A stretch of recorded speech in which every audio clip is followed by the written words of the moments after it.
नमस्कार, मैं Prince Kumar Gupta, India express Delhi में आपका स्वागत है। ना पक्ष ना विपक्ष, सिर्फ सच आपके साथ। मेरा मणिपुर जल रहा है।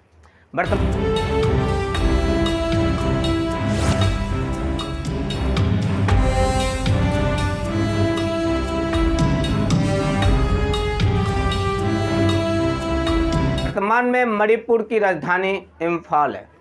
1947 में जब अंग्रेजों ने मणिपुर छोड़ा, तब से मणिपुर का शासन महाराजा बोधचंद्र के कंधों पर पड़ा।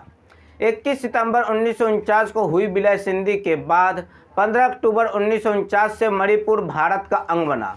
26 जनवरी 1950 को भारतीय संविधान लागू होने पर यह एक मुख्य आयुक्त के अधीन भारतीय संघ में भाग सी के राज्य के रूप में शामिल हुआ। बाद में इसके स्थान पर एक प्रादेशिक परिषद गठित की गई, जिसमें 30 चयनित तथा 2 मनोनीत सदस्य थे। इसके बाद 1962 में केंद्र शासित प्रदेश अधिनियम के अंतर्गत 30 चयनित तथा 3 मनोनीत सदस्य की एक विधानसभा स्थापित की गई। 19 दिसंबर 1969 से प्रशासक का दर्जा मुख्य आयुक्त से बढ़ाकर उपराज्यपाल कर दिया गया। 21 जनवरी 1972 को मणिपुर को पूर्ण राज्य का दर्जा मिला और 60 निर्वाचित सदस्यों वाली विधानसभा गठित की गई। इसमें 19 अनुसूचित जनजाति और 1 अनुसूचित जाति के लिए आरक्षित है। राज्य में लोकसभा में 2 और राज्यसभा में 1 प्रतिनिधि है। हिंसा की आग में क्यों सुलग रहा है मेरा मणिपुर? यहाँ समझो क्या है पूरा विवाद और इसकी वजह राज्य में हुई इस जबरदस्त हिंसा के बाद मणिपुर के मुख्यमंत्री की तरफ से बयान सामने आया, जिसमें उन्होंने कहा कि उपद्रव और हिंसा फैलाने वालों से सख्ती से निपटा जाएगा। मेरा राज्य मणिपुर जल रहा है, मदद कीजिए। यह अपील देश की महिला मुक्केबाज मैरी कॉम ने प्रधानमंत्री नरेंद्र मोदी और गृह मंत्री अमित शाह से ट्विटर पे की। मैरी कॉम ने इसमें जलते हुए मकान और गाड़ियों की तस्वीर भी पोस्ट की है। मणिपुर में 3 मई को हिंसा की चिंगारी भड़क गई और इसने आग की रूप लेकर कई घरों को तबाह कर दिया। कई घंटों तक पूरा मणिपुर सुलगता रहा और सुरक्षा बल इस पर काबू पाने के लिए सामना करते रहे। हालात यह है कि अब दंगाइयों को देखते ही गोली मारने की आदेश जारी कर दिए गए हैं। मणिपुर के कई जिलों में कर्फ्यू है, इंटरनेट पर पाबंदी लगा दी गई है। आइए समझते हैं कि ये पूरा विवाद क्या है और क्यों मणिपुर हिंसा की आग में सुलग रहा है।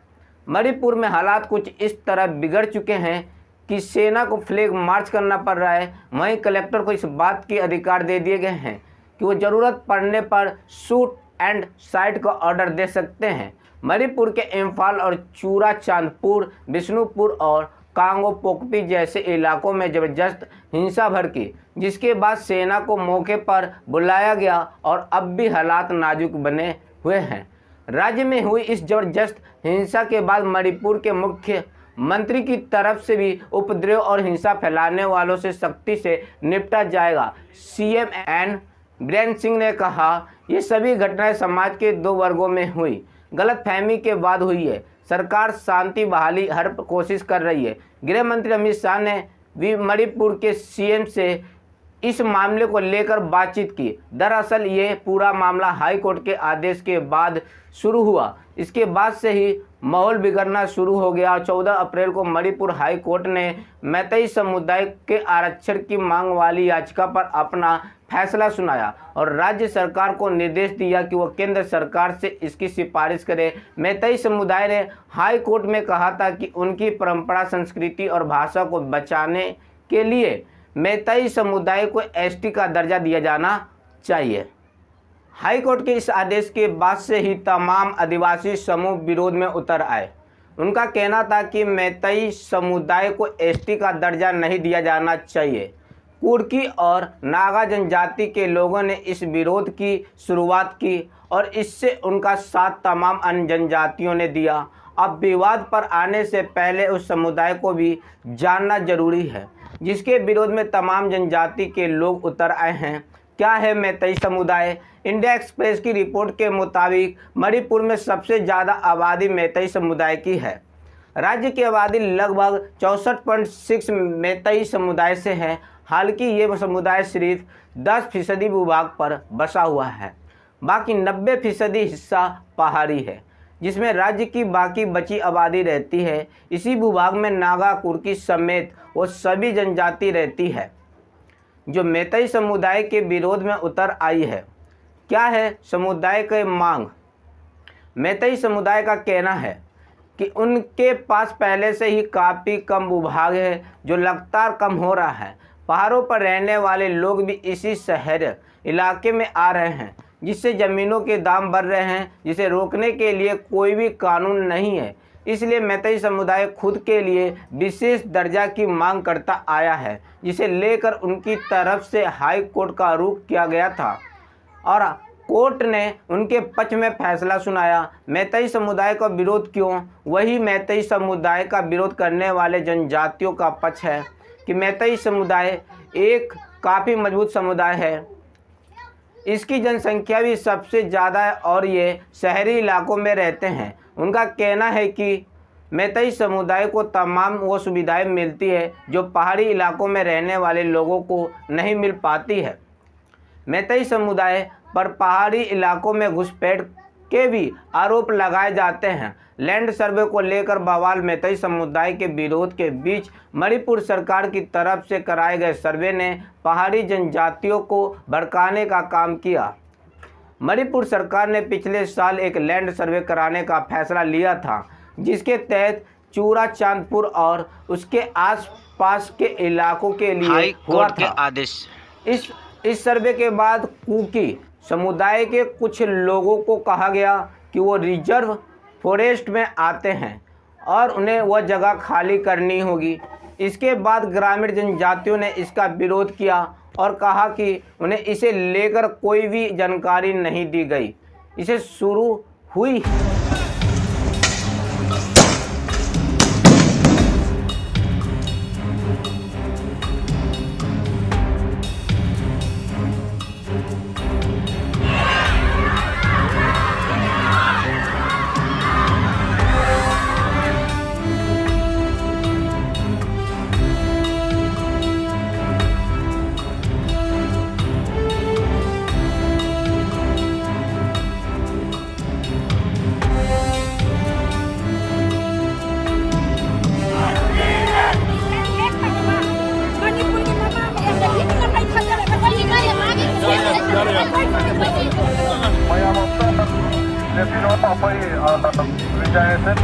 ꯁꯤꯒꯤ ꯋꯥꯔꯣꯜꯁꯤꯡ ꯑꯁꯤ ꯑꯩꯈꯣꯏ ꯄꯥꯊꯣꯛꯆꯒꯦ ꯑꯗꯨꯒ ꯑꯩꯈꯣꯏ ꯃꯌꯥꯝ ꯋꯥꯐꯝꯗ ꯊꯤꯟꯅꯔꯒ ꯑꯩꯈꯣꯏ ꯁꯦꯒꯥꯏꯅꯅꯕꯒꯤ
इस मुद्दे को लेकर 27 अप्रैल को the indigenous tribal leaders forum की तरफ से एक सरकार के खिलाफ 8 घंटे का बंद बुलाया गया था।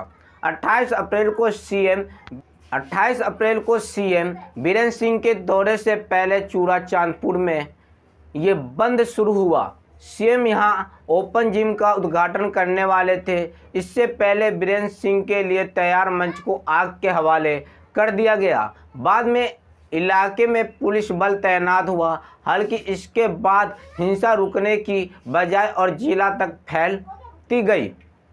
28 अप्रैल को पुलिस की तैनाती के साथ हिंसक प्रदर्शन बढ़ने लगे।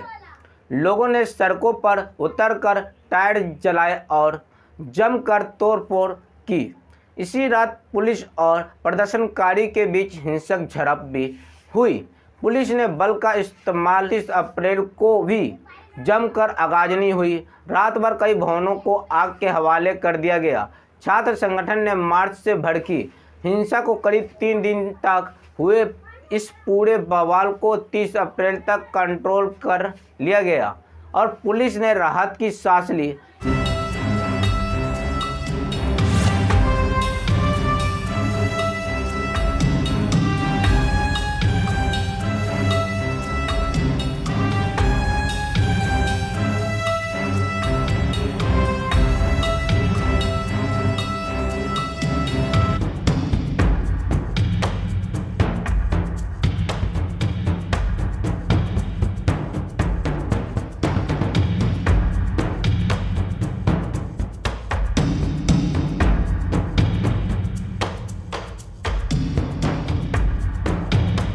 की चिंगारी पुलिस और प्रशासन को नहीं दिखी। अब की बार इस आग की वजह मैतेई समुदाय था। 3 मई को छात्र संगठन all tribal student union of Manipur ने एक मार्च बुलाया। ये मार्च मैतेई समुदाय की मांग और उससे मिलते समर्थन के खिलाफ बुलाया गया। इस मार्च में हजारों लोग पहुंच गए, जिनमें कई जनजातियों के लोग शामिल थे। मणिपुर के अलग अलग जिलों में मैतेई समुदाय के खिलाफ ऐसे ही बड़े मार्च निकाले गए। इस दौरान कई जगहों से हिंसा की खबर सामने आई। लोगों ने जमकर बवाल किया और कई घरों को आग के हवाले कर दिया गया। इसी बीच मैतेई समुदाय के लोग भी सड़कों पर उतर आए और दोनों पक्षों के बीच जमकर हिंसक झड़पें हुई। हिंसा को देखते हुए 8 जिलों में कर्फ्यू लगाने का ऐलान हुआ। फिलहाल हिंसा प्रभावित क्षेत्रों से हजारों लोगों को